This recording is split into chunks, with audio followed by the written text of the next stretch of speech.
दोस्तों, आज के इस खास विश्लेषण में हम बात करने वाले हैं राजस्थान के सबसे रहस्यमयी और सच कहूं तो सबसे डरावने गांव कुलधरा की। साल 2018 की एक ऐसी सच्ची घटना सामने आई थी जो सच में आपको ये सोचने पर मजबूर कर देगी कि कुछ स्थानीय चेतावनियों को हल्के में लेने के कितने भयानक अंजाम हो सकते हैं। तो चलिए, बिना किसी देरी के इस पूरी घटना की गहराई में चलते हैं और इसके हर एक पहलू को डिकोड करते हैं। अब आपने वो पुरानी कहावत तो सुनी होगी ना कि कुछ रूल्स तोड़ने के लिए नहीं होते। कुलधरा का भी एक ऐसा ही बुनियादी नियम है जो यहाँ के लिए पत्थर की लकीर है।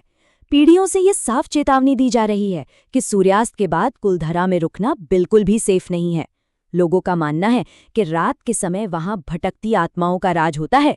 लेकिन क्या हो अगर कोई इस सख्त चेतावनी को महज एक मजाक समझ ले? तो चलिए, सबसे पहले बात करते हैं कुलधरा के इस अनसुलझे रहस्य के बारे में।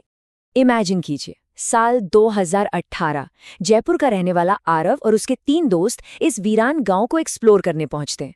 यहाँ हमें पुरानी मान्यताओं और आज के मॉडर्न अविश्वास के बीच एक बड़ा क्लैश देखने को मिलता है। वहां के लोकल लोगों ने उन्हें साफ साफ वार्निंग दी थी कि भाई रात होते ही गांव में अजीब आवाजें आती हैं, वहां मत रुकना। लेकिन आरव और उसके दोस्तों का रिएक्शन क्या था? उन्होंने इस खौफनाक इतिहास को बस एक वहम माना और हंसकर टाल दिया। उन्हें लगा ये सब तो बस मनगढ़ंत कहानियां हैं। यहीं से शुरू होती है हमारी कहानी की अगली कड़ी, सूर्यास्त के बाद की गई वो भयानक गलती।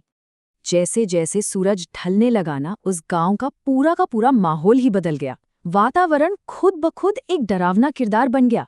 शाम होते होते पूरा गांव एकदम सन्नाटे में डूब गया। बस टूटे हुए मकान और सूनी गलियां, और सबसे अजीब थी वहां चलने वाली हवा की आवाज, जो एकदम तेज सीटी की तरह गूंज रही थी। लिटरली ऐसा लग रहा था मानो कोई चेतावनी दे रहा हो।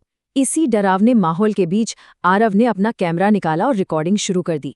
रिकॉर्डिंग करते करते अचानक आरव को कैमरे के लेंस से एक खंडर के पीछे सफेद कपड़ों में एक लड़की दिखाई देती है। वो तुरंत चेक करने के लिए उस जगह की तरफ बढ़ता है, लेकिन जब वो वहां पहुंचता है तो वहां कोई नहीं था, बिल्कुल खाली। ये पहला सीधा संकेत था कि सूर्यास्त वाली वो चेतावनी इग्नोर करना बहुत बड़ी भूल थी। अब धीरे धीरे उनका डर और साइकोलॉजिकल टेंशन बढ़ने लगा था। और फिर आता है वो समय जब ये डर हकीकत में बदल गया। रात 9 बजे का खौफ। शाम का वो सन्नाटा तो बस एक ट्रेलर था। असली खौफ शुरू हुआ ठीक रात 9 बजे। एकदम रहस्यमयी तरीके से उन चारों के मोबाइल फोन एक साथ बंद हो गए। जब वो घबराकर भागने के लिए कार के पास गए तो कार का इंजन भी डेड, मतलब किसी से कांटेक्ट करने या भागने के सारे रास्ते बंद। और तभी दूर से छम छम पायल की आवाज आने लगी, जो धीरे धीरे उनके ही करीब आ रही थी। इसी खौफनाक आवाज ने उन्हें एक पुराने खस्ताहाल घर के अंदर छिपने पर मजबूर कर दिया। जिस पुराने घर में वो अपनी जान बचाकर दुबके हुए थे, वहां दीवार पर कुछ ऐसा था जिसे देखकर किसी के भी रोंगटे खड़े हो जाएं। खून जैसे गहरे लाल रंग से वहां लिखा था, यहां से चले जाओ।